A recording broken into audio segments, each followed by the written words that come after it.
Olá, seja bem-vinda, seja bem-vindo a mais um vídeo aqui no canal. Eu sou Armando Vernalha Júnior, fotógrafo, cinegrafista, professor, youtuber, músico, tomador de café, entre outros líquidos. E você aí pode contribuir com o consumo de café e outros líquidos, bem como a produção de conteúdo aqui para este canal. Junte-se ao Apoia-se, manda aí um café expresso por mês. Clica no Seja Membro aqui do YouTube ou clica no botãozinho Valeu demais! Lembrando que o Valeu demais e o Seja Membro aparecem na tela para quem já é inscrito ou inscrita aqui no canal. Então inscreva-se neste espacinho na internet para você não perder nada. E aí, se você gostar do conteúdo, clica no Valeu demais, no Seja Membro e assim por diante. E o assunto de hoje é: se eu critico tanto a Canon, por que eu sigo com eles? Por que eu comprei a EOS R7 ao invés de comprar uma Sony, uma Fuji ou algum equipamento, uma Nikon e assim por diante, né? Porque quem acompanha longamente o canal sabe que eu fiz uma vez aquele vídeo: será que a Canon vai me obrigar a comprar uma Fujifilm ou uma Leica?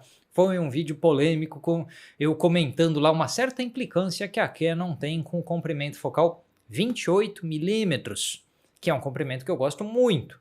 Mas a Canon não tem uma implicância específica com 24mm, que é outro comprimento que eu gosto muito, e do 24 para o 28 é só um pequeno cortezinho na imagem. Então eu posso fotografar com 24 e não com 28, obtendo os mesmos resultados.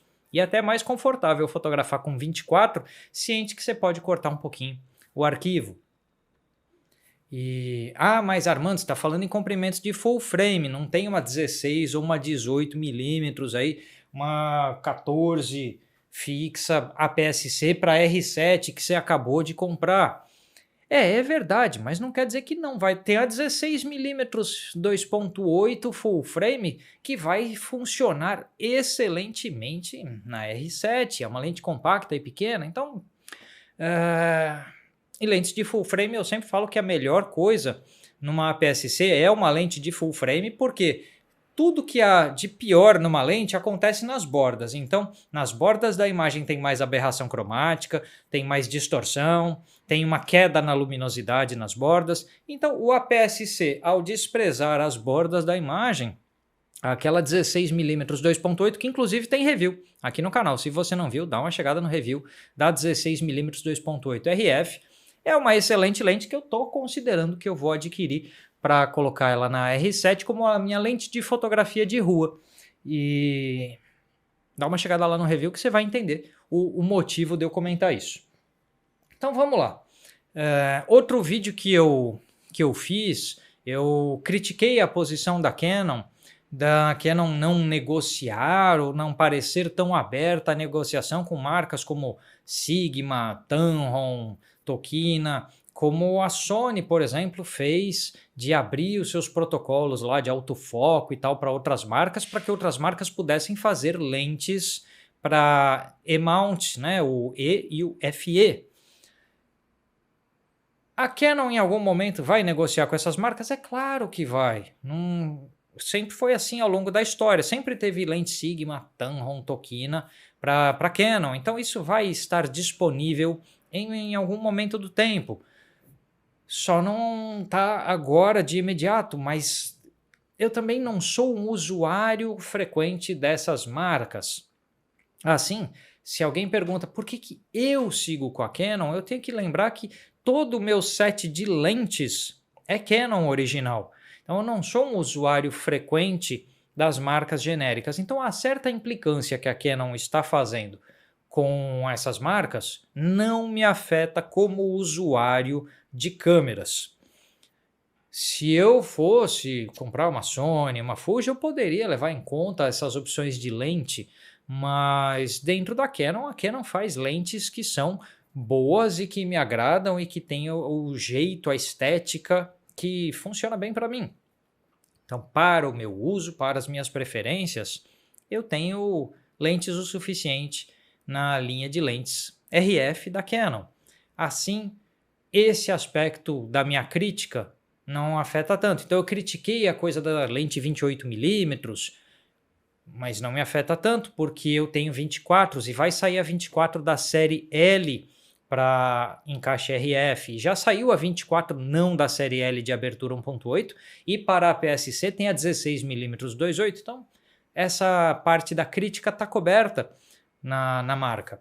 A outra parte da crítica, que então são as lentes de fabricantes terceiros, não entra nas minhas necessidades imediatas. Então, quando alguém perguntou, me mandaram mensagem: Armando, você é bastante crítico a alguns posicionamentos e coisas da Canon. Por que então você não muda de marca? Então, primeiro eu estou colocando nesse vídeo quais fatores são os meus pontos de crítica que podem ser fatores importantes para outras pessoas. Não estou desfazendo as coisas que eu falei, muito pelo contrário. Eu reforço cada ponto do que eu disse naqueles vídeos, mas apenas dizendo que para mim, como usuário, não necessariamente esses pontos apelam. A Canon consertou a parte lá de 24, 28mm, lançando a 24 1.8 STM, lançando a 16mm 2.8, que em APS vai funcionar bem. Então, essa parte foi resolvida. E vai sair a 24 da série L. Há um boato sobre uma 28 da série L, eu acho bem difícil. Seria legal se acontecesse, mas acho bem difícil. E tem também a 1435 zoom da série L, que é uma lente que eu estou em vias de adquirir, só esperando o dólar se comportar um pouquinho melhor ainda. Mas então eu tenho as opções de comprimento nessas lentes, tanto para APS-C quanto para full frame. A parte de lentes de marcas terceiras aí não me afeta. E aí tem uns outros pontos que eu gostaria de colocar, que eu pus aqui no roteiro. Primeiro de tudo, eu vivo dizendo, um outro aspecto que eu vivo dizendo em vídeos é: a marca do seu equipamento não faz real diferença na sua qualidade de entrega de trabalhos, como profissional falando. E como entusiasta, hobbyista, que eu também sou, eu tenho consciência de que se eu fosse um usuário de Nikon há 20 anos com Nikon, eu entregaria a qualidade que eu usualmente entrego. Se eu fosse usuário de Fuji desde a X-T1 e tal, também. Se eu fosse usuário de Sony, e já fui usuário de Sony, mesma coisa. Então não é a marca do equipamento que vai fazer com que eu entregue um trabalho pior. Isso não vai acontecer. Agora, trocar de marca de equipamentos vai fazer com que você fique pior por um tempo nas suas habilidades, nas suas técnicas, no seu domínio. Por exemplo, como eu uso o Canon há mais de 20 anos, eu sei exatamente cada coisa que acontece com o equipamento da Canon. Se eu ligo o flash, coloco em TTL e coloco esse TTL em -1/3 e na medição matricial da câmera, só para ficar num exemplo, eu sei exatamente o que sai dali. Se eu coloco o ISO automático, eu sei como ele se comporta. Se eu coloco... faço um conjunto dessas, eu vou sobreexpor o arquivo a alguma coisa, eu vou subexpor o arquivo a alguma coisa, eu sei como ele sai.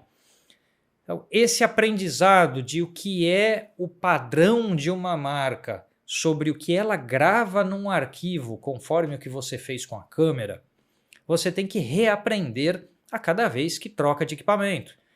Isso vai inclusive para o tratamento das imagens. Você adquire uma certa velocidade no tratamento lá no Lightroom, no Photoshop, e seja lá qual for o programa que você gosta de usar, você, ao se acostumar, olha, esta lente eu aplico tanto de nitidez, esta câmera eu aplico tanto de redução de ruído e assim por diante, quando você automatiza os seus procedimentos, eles ficam mais rápidos. E aí você troca de câmera, você tem que reaprender. E agora? Eu aplico mais ou menos nitidez do que eu aplicava? Eu aplico mais ou menos redução de ruído? E quanto que eu recupero da alta luz? De repente, se você gravou actions, ações no Photoshop, você vai precisar rever elas. Se você criou presets no Lightroom, você vai ter que rever os seus presets para se eles vão se adequar à ciência de cores, aos contrastes, ao ruído de imagem, a tudo dos seus novos arquivos. Já quando eu saio da Canon R para RP, para R7, para R5, tudo quanto é arquivo que eu já peguei de todas as câmeras da Canon, são similares. Então eles partem de pontos muito similares de começo de tratamento. o que agiliza o meu trabalho e agiliza as minhas decisões na hora de fotografar, porque eu sei o que eu estou fazendo e o que esperar desses arquivos. Então, esse acumulado de conhecimento sobre uma marca, ele é totalmente perdido toda vez que você troca de marca. E eu vivi isso porque teve um tempo que eu usei Sony e eu tive que recriar todo um dicionário mental sobre como trabalhar os arquivos, como fotografar, como usar o TTL e assim por diante, porque mudava. Esses aspectos, ou seja, a construção de longo prazo que você faz com uma marca, se você fica pulando para lá e para cá, você nunca fica realmente completo com aquele equipamento. Seu conhecimento nunca está completo, porque você nunca deixa chegar no nível em que o equipamento é realmente uma extensão da sua visão e das suas mãos, do seu cérebro, da sua forma de criar e trabalhar. Então, o equipamento ele tem que fluir na sua mão como uma extensão de você, do seu cérebro, dos seus olhos, das suas mãos, de quem você é criando. Se o equipamento você tem que buscar no menu uma informação, se você não sabe exatamente como ele vai responder caso você faça alguma coisa, estas dúvidas, essas incertezas vão frear você no trabalho, vão diminuir sua agilidade, vão criar problemas no seu dia a dia, em maior ou menor escala, mas alguma coisa vai fazer. Então, somado ao fato de que na Canon eu tenho arquivos que eu sei o que esperar deles, tenho lentes que eu sei o que esperar delas, tenho conhecimentos que fazem com que eu tire o melhor desses equipamentos e dessas lentes, desses arquivos e dessas lentes. Esta soma entre o que eu sei, o que eu posso fazer, o que vem da câmera, o que vem da lente, está hoje em harmonia quando eu fotografo, quando eu gravo vídeos. Por isso, eu não tenho nenhuma vontade de criar uma desarmonia no que hoje está funcionando. Um dos pontos importantes que eu levantei no começo do vídeo, as minhas críticas não são podem apelar para outros usuários e são coisas importantes. A marca tem que estar ciente das críticas para que vá trabalhando em cima disso, mas não necessariamente me afetam enquanto usuário. Outro, eu não posso desprezar o acumulado de conhecimentos de anos que eu tenho com esse sistema e colocar em risco o meu desempenho profissional num trabalho. Então o que acontece é que eu compro hoje uma Fuji. Eu não posso ir trabalhar com ela hoje. Eu comprei ela e eu vou precisar estudar, treinar, praticar. E enquanto isso eu tenho que ficar com o equipamento anterior. E quando eu estiver com as duas trabalhando ao mesmo tempo até completar uma possível migração, eu posso simplesmente me confundir, porque eu estou usando dois sistemas diferentes. E aí eu pensar, isso é naquele menu, eu aciono tal função apertando esse botão. E não, isso era na outra câmera. E aí eu posso cometer erros. Então, aumentar a margem de erro não é algo que eu tenha o interesse em fazer. Por esse motivo, não faço. Esses são pontos. Vamos falar um pouquinho de usabilidade e ergonomia, que é um dos fatores importantes para a minha manutenção na Canon. Aqui é a R7 com a 1850. Eu comentei no vídeo do unboxing, lá o desempacotamento da R7, que para o meu tamanho de mão e tal, os botões estavam todos em lugares acessíveis ao meu indicador e ao meu dedão. E efetivamente estão. E isso é igual, esses botões estão em posições parecidas às outras câmeras da marca. Então, quando eu estou com ela no meu olho, fotografando, eu não preciso tirar ela da minha cara para olhar e ver onde eu estou apertando e que botão eu estou clicando.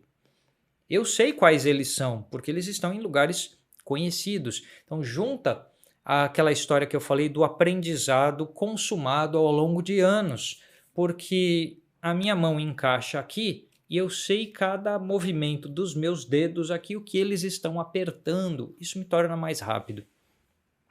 Se você precisa clicar, olhar, não é aqui, olhar, não, deixa eu ver no menu o que é isso. Você vai perder fotos, você vai perder oportunidades, você vai trabalhar mais devagar e a sua qualidade pode não ser a ideal. Então, ergonomia e usabilidade da Canon é muito familiar para mim. É mais ou menos um consenso entre criadores de conteúdo na internet que vocês possam acompanhar de que a Canon tem uma boa ergonomia e usabilidade. A Sony foi muito criticada ao longo de anos por isso e melhorou recentemente a estrutura de menus, por exemplo, a usabilidade ficou melhor, mas a ergonomia ainda não é grandes coisas. A Fujifilm, mesma coisa, uma ergonomia diferente, uma usabilidade diferente, um nível de complexidade de menus diferente. Então, esses aspectos são importantes para mim. O fato de que para eu dar zoom eu giro para esse lado nas lentes da Canon, então eu vou girar aqui da minha direita para a minha esquerda e eu vou ir do grande angular para o tele. Em todas as lentes eu faço isso, eu estou acostumado. Então você nunca tem aquela fração de segundo de não, pera, não era assim. Esses pontos da ergonomia e da usabilidade são importantes. O fato de que quase toda a câmera da Canon tem esse monitor que vira para frente é importante para mim, eu já mencionei isso em outros vídeos. O fato de que o touchscreen, o controle por toque da Canon é muito eficiente, muito bem elaborado, tanto para a operação da câmera como para apontamento de foco. Quando eu não estou usando a tela, estou com o olho aqui no visor, eu posso com o meu dedo operar o foco e ele é preciso. Então, a usabilidade do touchscreen da Canon, ela é a melhor do mercado, sem nenhuma dúvida sobre isso. Eu já testei as outras e eu sei que o touchscreen da Canon é o melhor do mercado. A usabilidade e a ergonomia da Canon estão entre as melhores do mercado e esse recurso específico é o melhor do mercado. E ele é importante para mim, esse recurso. Então, eu vou continuar com a Canon enquanto a Canon for boa nesse tipo de coisa. Que mais? Meu gosto pessoal pelo padrão de cores e contrastes, aquilo que eu vinha falando, eu sei o que vem do arquivo, sei como ele vem. Então eu pego um arquivo de Nikon e tem um tom de verde que eu não gosto. O tom de verde que vem da Canon me agrada mais. Eu pego da Sony, a mesma coisa, que a Sony e a Nikon tem um padrão de cor muito parecido. E a Fuji, o RAW da Fuji também, o verde da Fuji é melhor, quase tão bom quanto o da Canon, mas aí eu tenho uma certa implicância com azuis. Então eu tenho gosto mais do padrão de cores. Não vou falar ciência de cores da Canon é melhor, porque isso é uma grande bobagem, já tratei disso em vídeos, mas eu gosto mais das cores da Canon e dos contrastes da Canon. O que mais? Confiabilidade do foco, tanto em foto como em vídeo. A Sony tem uma boa confiabilidade de foco em foto e em vídeo, e a Canon também tem. A Nikon tem em foto, mas apanhou um pouco, está chegando agora numa qualidade de foco em vídeo, e a Fuji também tem uma boa confiabilidade em foto, mas apanhou um tanto em vídeo por um tempo e está chegando agora. Então, eu vou esperar os caras chegarem num negócio que a Canon está fazendo há anos muito bem? Bobagem. E aí você fala assim, então por que não a Sony? A Sony não tinha câmeras com monitor flip. E a mesma coisa. Então, ou seja, se a ergonomia e a usabilidade da Canon são melhores e o sistema de foco é tão bom quanto o que a gente tem na Sony, por que não usar a Canon? Eu vou usar a Canon e eu gosto das cores e tudo mais. Então, somatória de tudo isso que eu estou falando para vocês nesse vídeo são os fatores que me levam a continuar com essa marca, continuar preferindo. Isso não significa que você aí do lado vá preferir. Você pode preferir a Fuji porque a ergonomia da Fuji é melhor para você, a cor da Fuji é melhor para você e porque o foco em vídeo dela funciona bem para você e você não quer o monitor flip. Ou seja, todos os meus fatores podem ser zero em importância para você. Você prefere a Sony por isso, isso e aquilo. Todos os meus fatores podem ser zero para você e os seus podem ser zero para mim. Ou isso é importante, mas espera, o monitor flip a Sony tem agora na A7 IV, então beleza, então a Sony para mim resolve. Legal. Então, essas coisas são absolutamente pessoais. No fim das contas, ninguém vai conquistar um cliente ou vai perder um cliente, vai ganhar dinheiro ou vai perder dinheiro pela marca de equipamento que utiliza. Isto não vai acontecer, não é possível que aconteça. A gente ganha cliente e ganha dinheiro pela qualidade do que é entregue e a gente perde dinheiro e perde cliente tanto pela qualidade do que é entregue quanto pela qualidade do nosso atendimento. A gente também ganha cliente e ganha dinheiro pela qualidade do atendimento. Então, esses fatores são os que vão contar. Se você foi atender o seu cliente com Fuji, com Sony, com Nikon, com Canon, com Panasonic, com Pentax, com Olympus, que agora se chama OnSystem, ou tanto faz, desde que você entregue o que o cliente precisa, pagando o que ele quer pagar e com o atendimento que ele quer receber. É isso que vai fazer. Não existe nenhum setor da fotografia e do vídeo que não possa ser atendido com variados equipamentos e marcas. Não é Canon, é Sony. Eu estou apontando umas diferenças aí de focalização da Fuji. Tá, mas tem gente que trabalha com Fuji em vídeo e contorna isso de alguma maneira com o seu jeito de trabalhar. Então, a Panasonic tem uma dificuldade no sistema de focalização deles também, que já é histórica. E um monte de gente faz cinema com Panasonic. Então, vou dizer que a câmera é ruim? Lógico que não. Apenas conduzindo os meus gostos na direção de um equipamento, quando eu pego aquilo que eu gosto, aquilo que eu prefiro, aquilo que eu desejo e aponto essas coisas na direção de um equipamento, quase sempre aponta na direção de um equipamento da Canon que atende a essas minhas necessidades. Por essa razão, mesmo eu sendo crítico à marca, porque é importante ser crítico, eu não sou fanboy da Canon. Eu não viro e falo, olha, a Canon é melhor em tudo. Naquele meu vídeo lá sobre Fine Art, câmeras, equipamentos ideais para Fine Art, eu falei que a Sony estava na liderança com a A7R4 e a A7R5, que tem 61 megapixels. E a Fuji, que tem médios formatos de 50 e 100 megapixels. Enquanto a Canon está na R5 com 45 megapixels. Então você fala, para a resolução de impressão e tamanho de impressão, as outras marcas estão um tiquinho na frente. Um tiquinho na frente. E estão. Para opções de lente em APS-C, a Fuji se destaca? Sim, a Fuji se destaca. Então eu não vou dizer, a Canon é melhor em tudo. A Canon é a melhor para as minhas necessidades. E se as suas forem similares às minhas, muito provavelmente você vai ter uma escolha parecida. E outras pessoas com outras escolhas e tal escolherão outras coisas. Tem um outro ponto que eu anotei aqui, depois disso tudo que eu falei, que é assim, a certeza de que certas tecnologias chegarão nos modelos ao longo do tempo. Então você vê uma certa tecnologia sendo lançada num modelo topo de linha. Então toda a evolução que a Canon fez no sistema de focalização da EOS R3, uma boa parte disso está na R7. E está na R6 Mark II. Quando a Canon fez, sei lá, pega quando lançou a DSLR, a 5D Mark IV. Nossa, tremenda de uma câmera para a sua época e ainda hoje muito competitiva. Tudo que tinha na 5D Mark IV foi colocado dentro da EOS R que estamos usando para gravar este vídeo agora. Quando saiu a 6D Mark II e tudo que tinha nela foi embutido dentro da EOS RP. Quando tinha um sensor de 20 megapixels muito veloz e com uma qualidade de ISO espetacular na 1DX Mark III. De repente, esse mesmo sensor apareceu dentro da R6.